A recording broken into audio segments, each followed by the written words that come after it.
Está no ar mais uma live do Maio Materno. Uma entrevista de uma mãe para outra mãe. E hoje vamos conversar com a Mari Almeida, gente. Ela que é mãe de gêmeos, profissional, influencer, agora super focada na atividade física, e ela vai conversar com a gente agorinha, aguardando a entrada dessa nossa amiga, dessa mãezona, para conversar conosco nesta noite. Com várias mães aqui no meu perfil, que trouxeram a sua realidade, o que é que elas estão vivendo, os maiores desafios, né? Porque, gente, mãe tem desafio todo dia, mas ela consegue dar a volta por cima. É aquela famosa música, né? Levanta, sacode a poeira e dá a volta por cima. É isso aí. Então a gente está aguardando aqui. Em instantes ela estará conosco. Atrasou um pouquinho porque a gente estava naquela correria, né? Eu tive que botar a criança para dormir, ainda estava fechando o meu expediente, então eu tive que correr aqui para organizar. Faz parte, faz parte. É isso mesmo. Torcendo também para o Instagram não dar problema.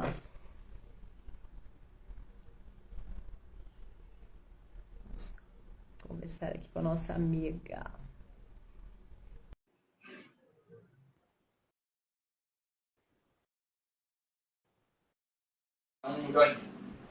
Oi! Oi, amiga, tudo bem? Tudo bem, Mari? Que bom que deu certo. Que bom que deu certo. E tá maravilhoso, gente. Essa mulher chegou, tem 15 minutos da academia e já tá nos trinta Minutos, aí, ó. gente.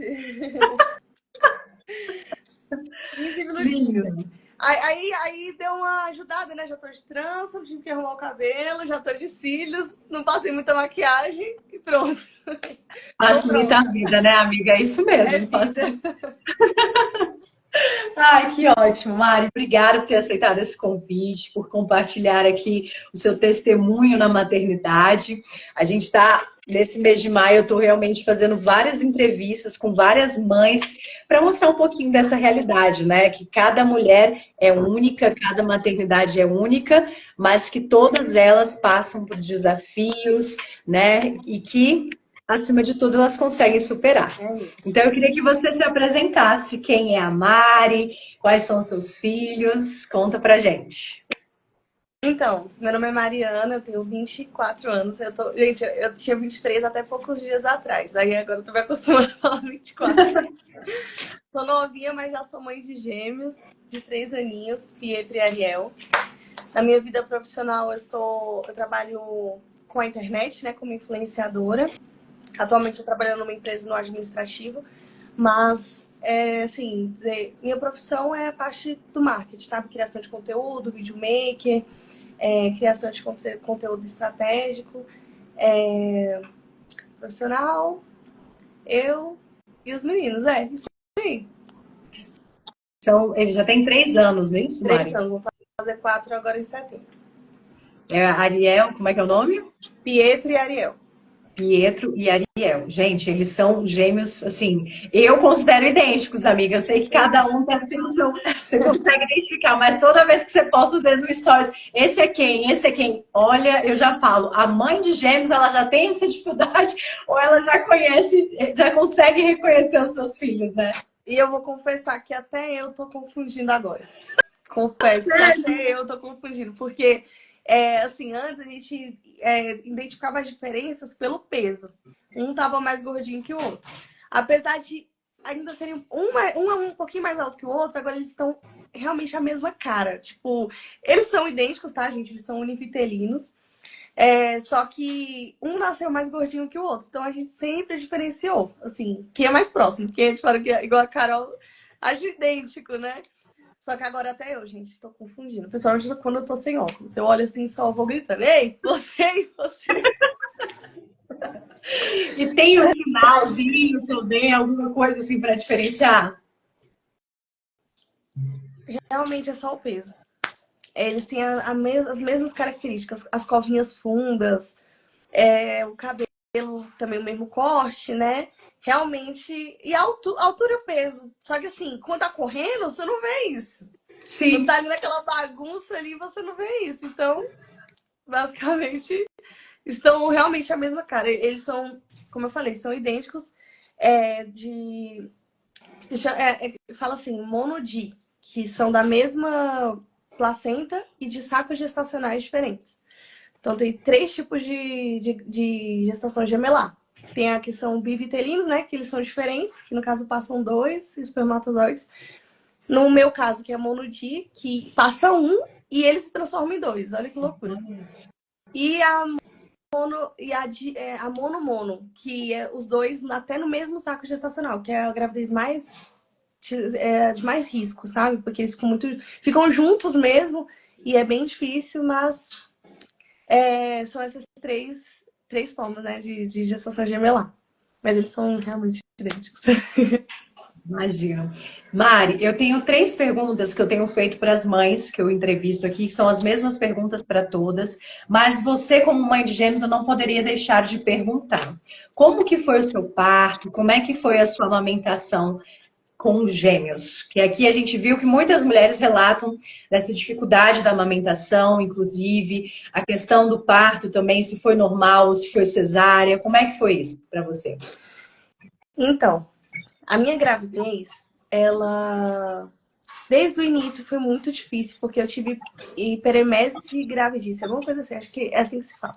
É uma condição onde a grávida tem muito enjoo, mas é um enjoo excessivo.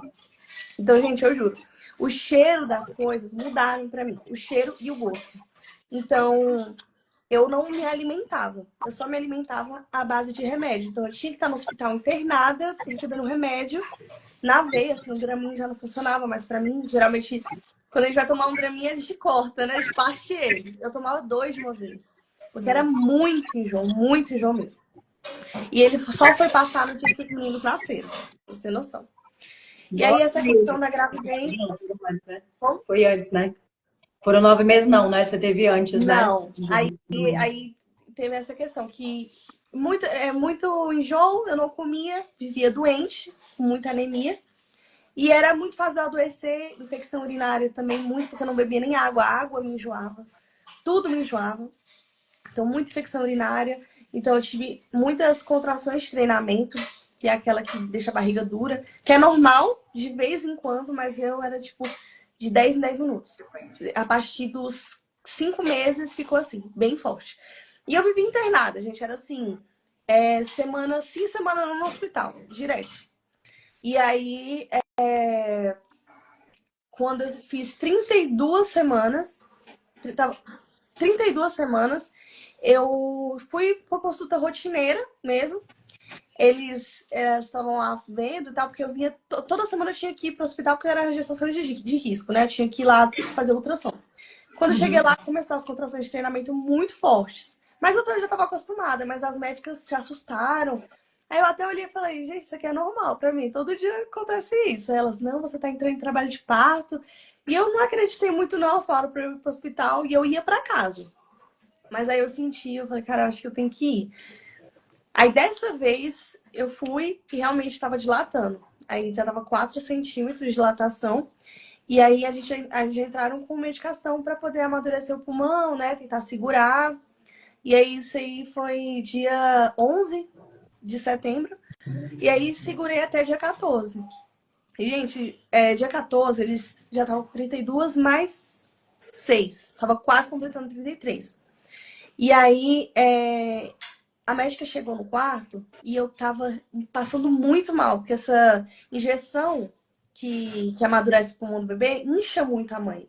E eu fiquei tão inchada que a minha barriga se rasgou em 3 dias. Eu sentia queimar a minha pele, assim, sabe? E aí eu tava tanto sofrimento que eu nem pensei. Eu só, quando a médica chegou, eu falei, por favor, eu quero que isso nasça hoje. Eu quero que tire. Eu tava chorando, por favor, eu quero que eles nasçam hoje. E ela, nossa, mas tá muito novo, dá pra segurar mais.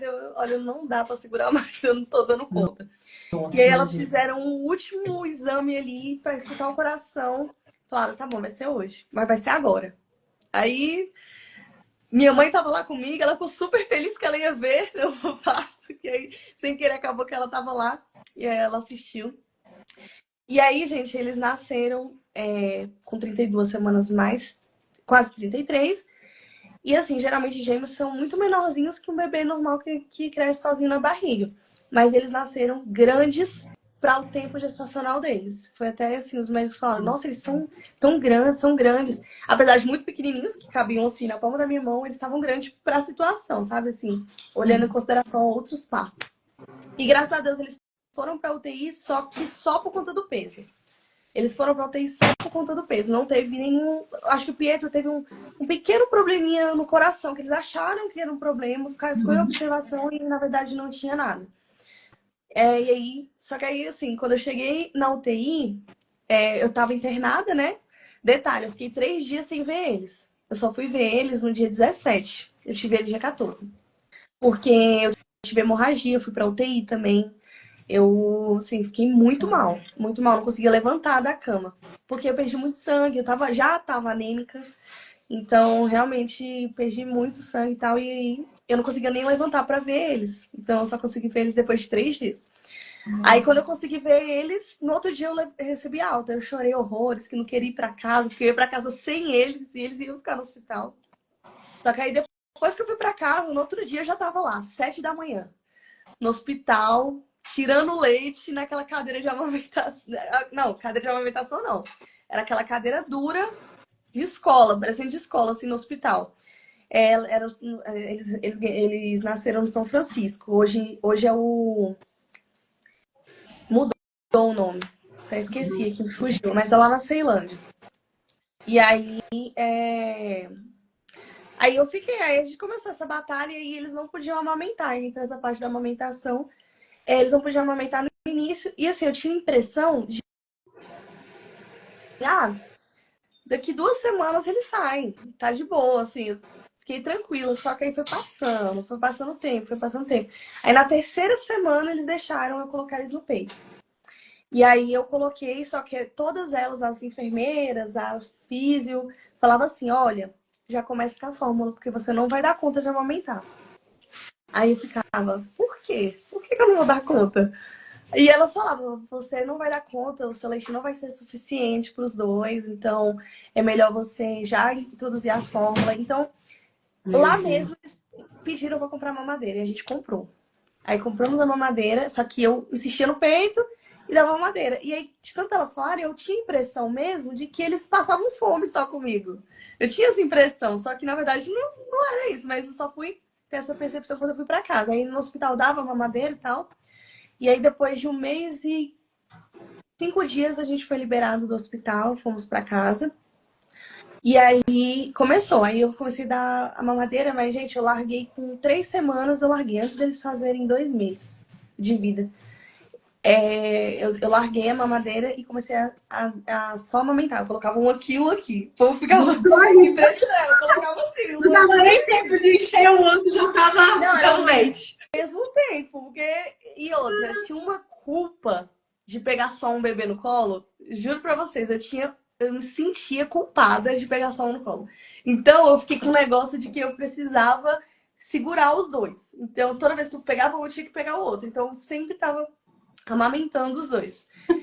E aí, nisso, foi mantendo e eu falei, cara, eu vou fazer isso até a próxima consulta. Se eles perderem peso, eu volto com a fórmula.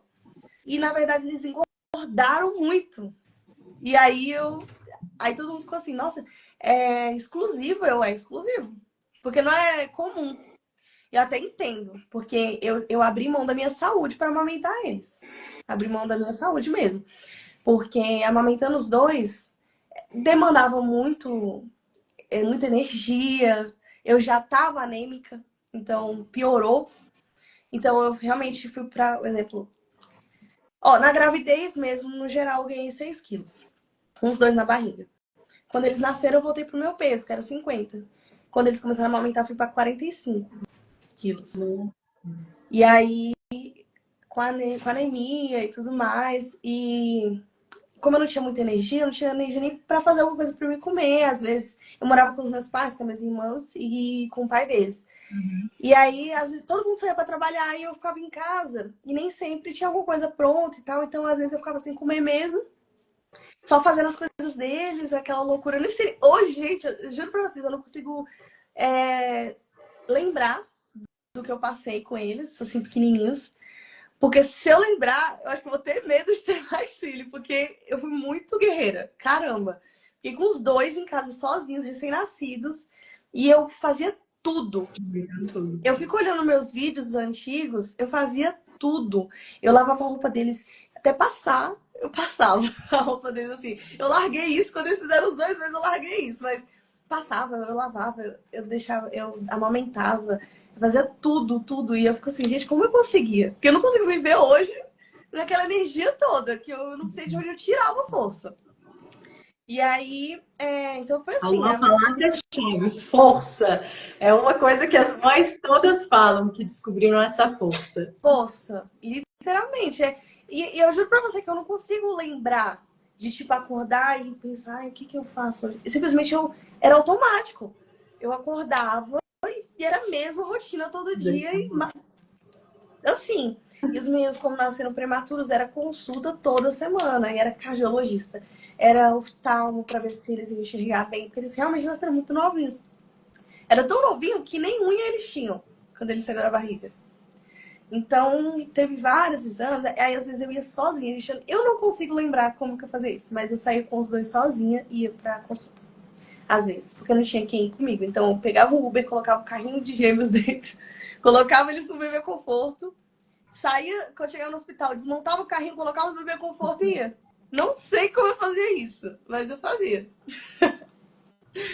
Tá vendo? E eu acho que cabe até nessa primeira pergunta para você, o que mais te surpreendeu nessa experiência de ser mãe até agora? Eu acho que isso, sabe? Essa força sem explicação. Só Deus mesmo para explicar, porque tem coisa que só mãe faz. Realmente, é só uma mãe para poder dar conta e fazer isso, porque realmente foi isso que me surpreendeu mesmo. Foi a força que eu tive e tenho. Mas a que eu tive, a Mariana de 2021, eu fico de cara. Fico de cara com ela. E Mari, qual foi, diante de tudo isso que você já falou, que você já relatou aqui, né, do parto, dessa questão deles terem nascido prematuro, qual foi o maior desafio para você, né, até agora, eles que estão com 3 aninhos, os seus filhos, e como que você lidou com ele? O maior desafio? Bom, o maior desafio na maternidade que eu passei foi quando eles dois foram internados na UTI, só que não foi quando eles nasceram. Quando eles iam fazer 8 meses de idade, o Ariel ficou com bronquiolite e 5 dias depois o Pietro foi internado com pneumonia. Só que o Pietro foi internado dando sepse, acho que é sepse que fala, que para os órgãos. O Pietro, quase perdi o Pietro. Meu Deus. Foi assim, o Ariel tava mal, tava respirando mal, a gente levou no hospital, falaram pra mãe ficar em casa e aí ficamos nessa. Só que realmente ele tava muito mal. Levamos pro hospital e lá ele já foi internado. De cara ele já foi internado. E aí quando ele foi internado, subimos todos. Eu, o pai deles e o Pietro junto. Só que no outro dia, chegou a médica e falou: essa outra criança não pode ficar aqui, porque essa outra está com bronquiolite. Então não tem como uma outra criança estar aqui. Eu expliquei que eles só mamavam na época. Eles não começaram a introdução alimentar porque eles nem sentavam direito ainda. Como eles nasceram prematuros, né? Tudo é mais atrasado. Então, eles tinham 7 meses e ainda não comiam. E aí eu falei, olha, ele só toma leite, ele não toma fórmula. Então, como é que eu vou amamentar? Como é que eu vou alimentar ele? Ela falou, não sei. Ela falou, eu não sei, mas se ele não for embora, eu não dou atestado pro pai. Porque ele precisava do atestado, né, pra continuar lá comigo e tal. Então ela deu um ultimato, tem que levar embora. E aí ficou uma rotina. Nós ficamos 5 dias assim. Eu de manhã, com o Ariel no hospital, dando de mamar e tirando o leite, ia pra casa à noite amamentar o Pietro. E durante o dia, o Pietro tomava o leite que eu tirava. Então, meio que eu tirava o leite durante o dia, amamentando também o Ariel, e levava para casa e ficava até o outro dia. Então, enfim, ficou esse negócio louco aí. Só sei que o Pietro começou a ficar mal. Aí ele deu uma febre alta e 2 dias depois. Aí nós levamos e o médico falou, não, fez o raio-x e viu que tava com uma manchinha. Só que me mandou para casa. Aí eu, olha, o irmão tá internado. Será que não tem alguma coisa também? Ele tá internado por bronquiolite, ele pode estar também. Ele falou, não, Você que falou isso pro médico, ou o médico falei que isso pro cuidou? médico.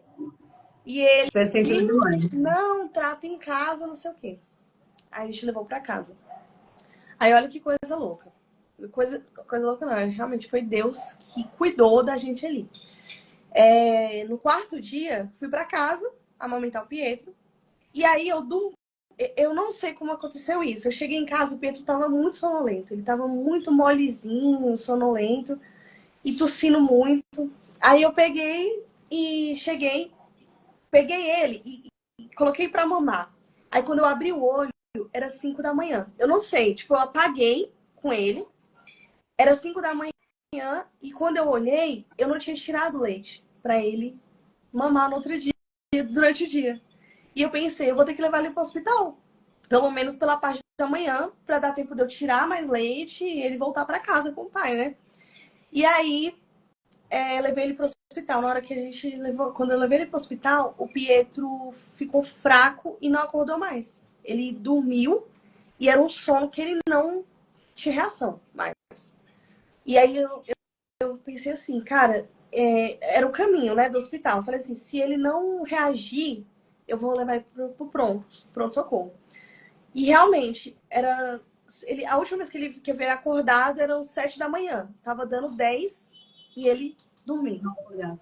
Só dava uns espasmos assim, mas dormindo. Aí eu levei ele pro pronto-socorro e Santa Lúcia. Santa Lúcia é hospital de referência e tal, nunca fica lotado. Aquele dia tava lotado de criança. Lotado de criança. Só que o Pietro lá, desfalecido. Só que aí eu passei pela triagem e a enfermeira viu que ele não tava com febre, só tava dormindo e deu pulseira verde. Aí eu fiquei desesperada. Mas ele tá assim, ó. Eu peguei a mão dele, tava assim, ó. E aí eu peguei e nem pensei, só entrei na frente de todo mundo. Tipo, passei na frente de todo mundo e abri, fui lá pra parte de consultório. Eu falei, tem algum médico aqui e tal? Aí a médica tava terminando de lanchar. Eu falei, olha, meu filho, acho que ele desmaiou, ele tá mole. Quando ela pegou nele, ela apertou um botão e começou. Chegou um monte, uma equipe em cima do Pietro. Quando foi ver, ele tava realmente parando.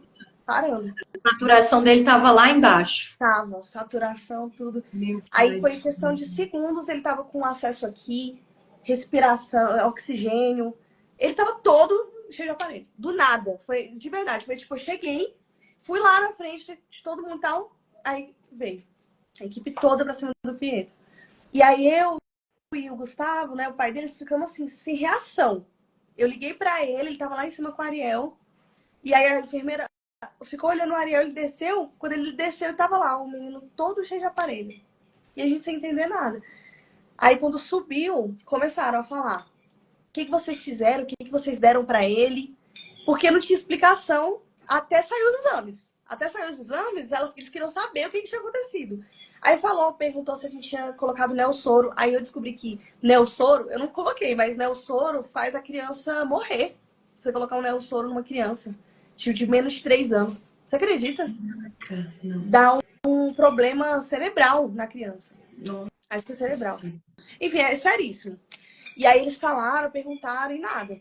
Aí quando saiu os exames, enfim, foi no outro dia. Mas cogitaram meningite, cogitaram tudo.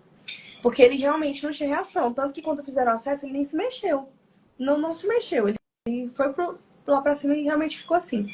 No outro dia de manhã, o Pietro acordou bem. Gente, ele acordou bem. E aí saiu o exame, que ele tava com pneumonia e anemia. Porque esse tempo, que ele ficou 5 dias, ele já tava com pneumonia. Só que pela falta de alimentação, da forma que realmente era pra ser, ele ficou com anemia muito forte. E aí isso fez com que o corpo fizesse com que o corpo tivesse dado um pane, sabe? Tava com aquela bactéria e sem alimentação, com anemia, entendeu?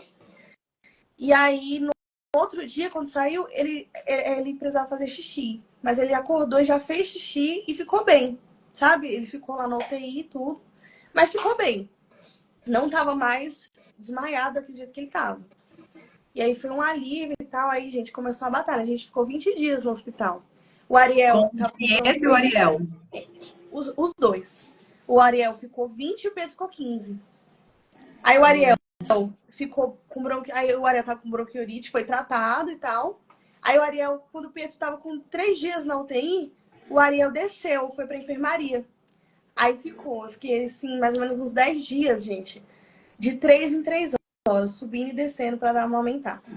Subindo e descendo. Aí era assim, meia-noite, 3 da manhã, 6 da manhã, 9 da manhã, assim. E aí todo mundo parou. Minha mãe parou de trabalhar, foi ficar com a gente. A mãe do Gustavo parou. Todo mundo ficou em prol, porque se eu deixo se eu saio de lá, tem que ter alguém lá. E se eu saio lá de baixo, tem que ter alguém lá embaixo.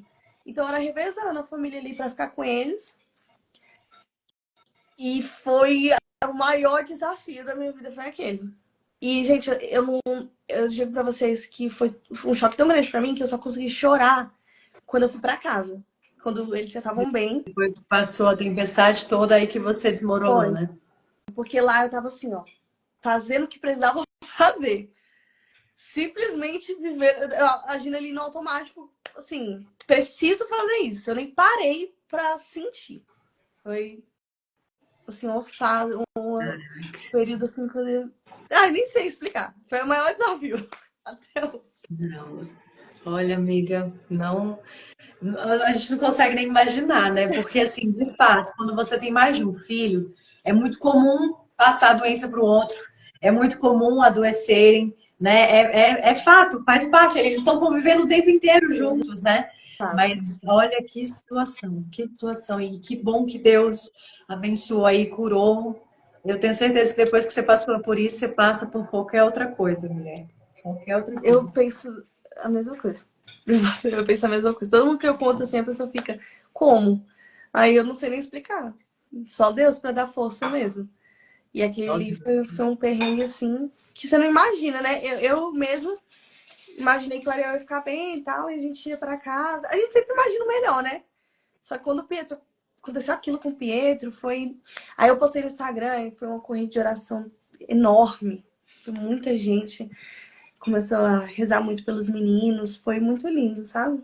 A gente, sim, eu me senti muito acolhida, muito apoiada e tal. Mas é igual eu tô falando, eu só consegui ter percepção quando eu cheguei em casa com eles bem. Porque antes disso eu tava ali naquela luta. Eles precisavam de você forte, né? E é isso que eu vejo assim.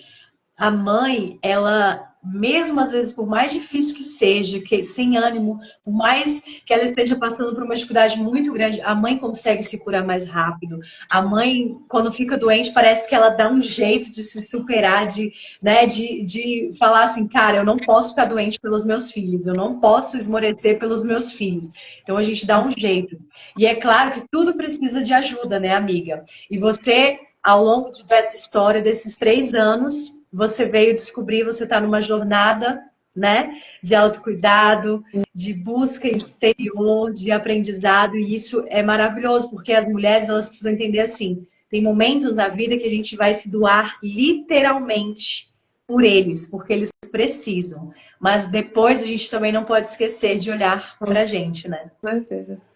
Com certeza. Eu acho que eu fui me reconhecer, me olhar de novo, tem, vou dizer, 2 anos, 1 ano e meio, mais ou menos, sabe? Porque antes realmente era viver por eles, pela minha família ali, cuidando deles. E eu nem me via. Tanto que quando eu olho as fotos, eu não me reconheço. Eu não consigo me reconhecer. Eu olho assim, meu Deus, que eu não me via daquela forma. E eu tava muito doente. Mentalmente falando, espiritualmente, fisicamente, tudo. Eu tava muito mal naquela época. Mas não parava pra pensar nisso. Porque eu tinha muita coisa pra pensar em relação a eles. Né? Em Sim. relação à minha casa, cuidar da minha casa, cuidar deles, enfim. Só depois que eu, assim, 2 anos pra cá. Desde 2024, que aí eu vim morar sozinha com eles, que aí eu comecei a me olhar mais pra mim, cuidar mais de mim. E tá cada dia que passa é um aprendizado novo, sabe? E agora eles estão maiorzinhos, aí são outros desafios e tudo mais. Mas eu acho que hoje eu consigo equilibrar isso. Mas que faz parte, aquela fase fez parte. Eu acho que faz parte mais ou menos da vida de toda mãe. Mas hoje eu consigo dar uma equilibrada em relação a cuidar deles, mas não deixar de cuidar de mim. Isso é muito bom. E tem uma mensagem para você aqui da Natália Almeida Lima. Mari é uma mãe sensacional, mãe solo real, maravilhosa, trabalhadora, parceira de trabalho linda, por dentro e por fora. Tem muito a influenciar mães. Ai, obrigada. Nossa, eu não tô vendo comentários. Passou Obrigada, aqui. Nath. Isso é maravilhoso, né, amiga? Também ser reconhecido por aquilo que você faz. Eu acho maravilhoso quando você posta a realidade, né? Eu fico apaixonada nos vídeos de arrumação, de organização, porque eu sei que é um desafio também de todas as mães. Quando você coloca o antes e o depois, a gente sente aquela assim, caraca, tá vendo? Tudo passa, né? Tudo E amanhã vai vir a bagunça de novo, e é isso. A gente vai arranjar força e vai resolver. É isso. E a última pergunta, a terceira é: o que ser mãe te ensinou sobre você mesma? Bom, eu acredito que a resiliência. Eu aprendi a ser muito resiliente. Apesar de sempre ter sido uma característica minha, ser resiliente. Eu sempre me percebi assim, pô, acontecia uma coisa ruim, eu sempre tava pensando, não, mas pode dar certo, não. Sempre tive esse pensamento. Mas quando eu me tornei mãe, eu meio que fui forçada a olhar tudo e sentir, tipo, realmente me forçar a ser resiliente, porque senão a gente vai enlouquecer. E eu, olhando para tudo que eu passei, eu acho que eu fui muito resiliente, muito forte. Me reconheci assim, me vejo assim. E, assim, depois disso tudo, eu me vejo assim, uma mulher muito forte, muito resiliente. Eu consigo passar por qualquer desafio, sério. Eu me viro. Eu acho que eu sou, assim, eu sou desenrolada demais. Desenroladíssima. Eu me sinto assim.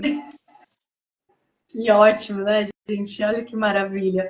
E que mensagem você deixaria aí para as mães, né? Você divide também um pouco da sua maternidade com o seu ex-marido, né? Se vocês têm essa questão da guarda compartilhada, existe também um pouco. Inclusive, eu vou conversar também com uma outra mãe que tem que abdicar de muitas coisas para dar conta disso também, né? De também tratar, como é que eu posso dizer? Essa questão da guarda compartilhada, ela influencia muito também na educação das crianças. Então, existe também uma questão da parceria, do companheirismo, né? O que você diria para essas mães que muitas vezes seguram essa barra sozinha, sem ter até mesmo um parceiro que acolha, que atenda, né? Você, no seu caso, eu vejo que pelo menos o Gustavo, ele tem essa questão da divisão muito bem adequada, mas tem muitas mulheres que enfrentam na justiça, né, uma questão mesmo assim, às vezes complicada com relação a essa questão dos filhos, né? Olha, eu fico. Assim, realmente, eu olho assim pra minha realidade e eu não conheço pessoas que passam, que têm o mesmo privilégio. Vamos colocar um privilégio porque é muito raro. Mas não deveria ser um privilégio, deveria ser normal um pai e uma mãe assumirem responsabilidade sobre os seus filhos. E assim, é tão comum a gente pensar, ver, né, a mãe se virando, o pai pegando de 15 em 15 dias, que até quando eu fui sair de casa, eu pensei que seria dessa forma. Foi ele mesmo que tomou a iniciativa e falou, não, será assim, dividido, meio a meio. E aquilo eu fiquei surpresa e falei, por que eu tô surpresa? Não, esse é o certo, esse é o correto. Gente, eu não consigo imaginar a luta que é. Por exemplo, eu vejo minha irmã, a luta que é e tudo. Mas, assim, hoje eu não consigo nem imaginar se fosse sozinha, sabe? Se não tivesse o pai deles presente ali, ia ser muito difícil. É claro que eu ia dar conta. Mas ia ser muito difícil. Assim, eu assim, só o que eu posso falar? É que tudo passa. Uma hora, seus filhos vão crescer, eles vão ver, vão reconhecer tudo que você abdicou por eles. Infelizmente, o pai que deixou de mão, o genitor, ele vai sofrer as consequências, porque tudo volta, né? Mas assim, é só. É, assim, é tão difícil que eu não sei nem o que dizer. É só realmente dizer que tudo passa. Uma hora vai passar essa fase. Porque realmente não tem o que fazer. Você tem que cuidar, né? Você tem que. Mas assim, não deixe. Outra coisa também. Muitas mães deixam de ir atrás porque pensam assim: ah, não vai dar nada. Ah, demora demais. Ah, eu não preciso de nada dele. Mas não é para você. É o direito do seu filho. Vá atrás do direito do seu filho. Porque, por mais que a justiça demora, sim, demora, às vezes é falha. Mas, pelo menos tente. Tente fazer com que a pessoa arque, porque você está arcando, você está correndo atrás. Então, não deixe de ir atrás, entende? E para as que têm essa mesma situação que a minha, né, de poder ter uma relação ok com o pai das crianças, da sua criança e tal, que busque, assim, é complicado pra gente. Todo mundo que chega em mim fala assim, nossa, mas você confia de deixar eles com o pai? Como se, tipo assim, só a gente fosse dar conta, né? O pai não consegue fazer as coisas. Aham. E eu compreendo que é uma realidade, não é nem assim, já julgando, né? Porque a maioria dos homens são assim, né? Tipo, a Deus meio largado, meio avoado, né? Mas que busque essa forma da criança conviver com os dois. Porque os meninos, gente, de verdade, eu olho para eles e eu vejo eles muito, crianças muito felizes. Eles têm amor para todo lado, para todo lado. Da família do pai, da minha família, do pai, o meu amor. Enfim, eles são cercados de amor. E eu tenho certeza que essa separação eles não sentiram, de verdade, sendo bem sincera, eles não sentiram porque a gente sempre optou por isso, a convivência dos dois, entende? E, enfim, eu acho que isso assim, é muito importante para eles, sabe? Muito importante para eles. Eu vejo que, assim, essa é a melhor forma que a gente poderia fazer com que eles lidassem com tudo isso e tal, era dessa forma, tendo essa convivência meio a meio, e eles super adaptaram, sabe? Bom, Sabem o dia de ir para casa do papai, sabem o dia de ir para casa dos meninos, que eles chamam a minha casa aqui de a nossa casa de casa dos meninos. Aí eles vêm para casa dos meninos, então eles são, assim, são os amores. Mas, assim, tudo passa, né? Não quer dizer que eu não tenho meus desafios. Tenho muitos desafios também. Até porque eu, na minha semana, sou sozinha, né? Então, eu tenho que me virar e tal. Mas tudo passa. Uma hora, esse nosso esforço vai ser recompensado. com certeza, é o que nós esperamos também. E só para concluir, então, Mari, fale um pouquinho dessa sua busca de autocuidado, né? Você que tem se esforçado também em cuidar mais da sua saúde, né? Do físico, do mental. Eu acho muito bacana você compartilhar da terapia, porque muitas pessoas ainda têm esse receio de terapia. Ah, mas eu não sou louca, por que eu vou fazer terapia? Eu falei, gente, todo mundo tem um pouco de loucura e a gente tem que fazer terapia sim. As Acho que é pessoas ficam, ai meu Deus, eu não sou necessidade. louca, você é louca sim. Você é É louca. a melhor coisa da vida. É verdade. É a melhor coisa. Literalmente. Então, deixa sua mensagem final para essas mães que ainda não procuraram ajuda, ainda não estão preocupadas com isso. Olha, eu vou falar pra vocês, quanto mais tarde vocês procurarem, mais a loucura vai consumir muito mais. Porque eu vou falar pra você que parece brincadeira, mas é isso. Enquanto a gente não cuidar da nossa saúde mental, a gente vai adoecer em tudo. No físico, no espiritual, em tudo. E assim, eu só fui ressignificar tudo que eu passei na terapia, gente. E eu achei que eu já tava bem. Eu juro pra vocês que em 2023 para 2024, foi quando eu me separei, tudo vindo aqui pra morar sozinho, tudo. Eu achei que eu tava bem. É isso, tô bem. Só que eu só fui ficar realmente bem quando eu comecei a fazer terapia. Porque aí eu vi que eu não tinha sido curada de nada. Não tem como se curar sozinho. Não tem como. Você precisa fazer... Todo mundo precisa fazer terapia. E principalmente nós, mulheres. Porque a gente guarda tudo pra gente. A gente quer dar conta de tudo. E eu acho que na terapia a gente consegue ressignificar isso. Que a gente não precisa dar conta de tudo. Que tá tudo bem. Eu tava até comentando que hoje eu já recebi alta da terapia, inclusive, viu, gente? Eu fiz 8 meses de terapia e já recebi alta. Continuaria fazendo, mas hoje realmente eu já consigo chegar às conclusões que minha terapeuta chegava pra mim. Hoje eu já consigo lidar, eu consigo sentir, porque eu vou sentir tristeza, vou sentir alegria, vou sentir angústia, ansiedade, vou sentir. Mas hoje eu sei lidar com isso, então essa é a questão. Não é curar todos os problemas do mundo. A terapia não vai fazer isso. Ela vai te ensinar a lidar com os problemas que vão aparecer. Então, hoje eu consigo lidar com tudo. E foi da parte da terapia que eu percebi que eu precisava cuidar da minha saúde. Juro pra vocês que depois que eu fui ligar mais pro físico, olha, dá uma diferença pra caramba. A gente fica se sentindo muito bem. Mas no início eu só queria sair um pouco da realidade que eu tava vivendo. Que era filho, trabalho, problema... E aí, cara, eu preciso fazer pelo menos uma coisinha por mim. Vou ir pra academia.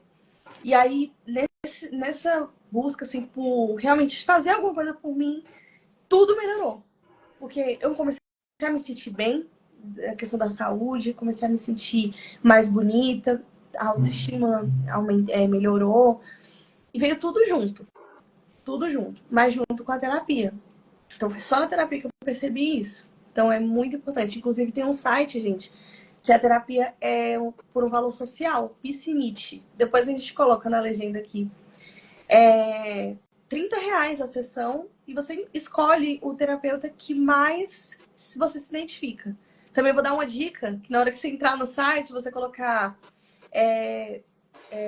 tem o filtro lá, e você colocar na parte de abordagem, vocês coloquem terapia cognitiva comportamental.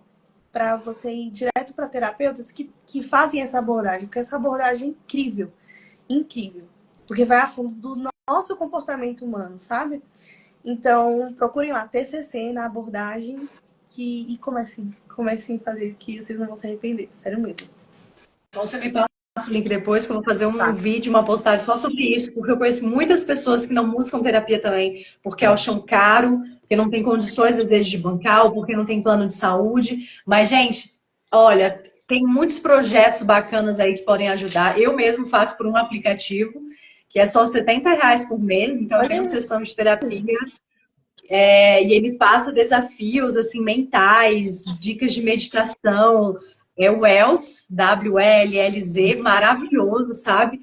Porque a gente tem que aplicar sempre essas questões.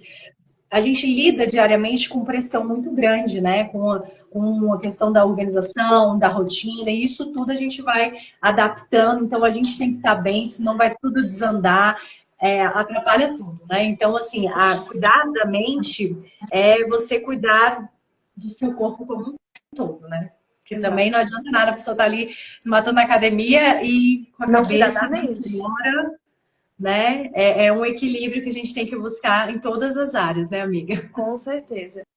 E também incentivem os companheiros de vocês também a fazer.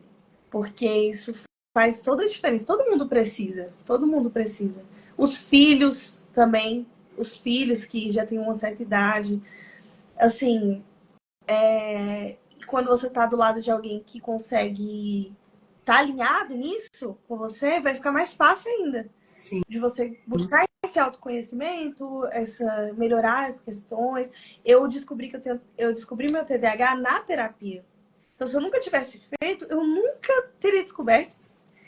Ia continuar passando pelos problemas que eu passava. Hoje eu faço tratamento, eu tomo medicação. Então, tipo assim, minha vida é outra em todos os sentidos.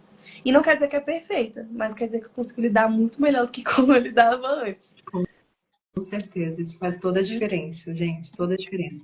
Amiga, obrigada, gratidão. Foi uma conversa maravilhosa.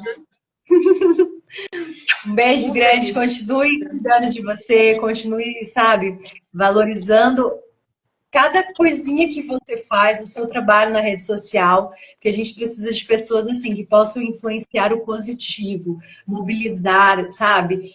Acolher as pessoas de uma certa forma, mostrar o lado bom da vida também, mostrar as dificuldades. Eu gosto do seu perfil porque você mostra sempre os dois lados. E é isso, é a gente tentar realmente fazer um pouco de diferença nesse mundo que a gente tanto precisa, né? É isso. Muito obrigada pelo convite. Um beijo. Valeu! Um beijo. Tchau! Tchau, tchau.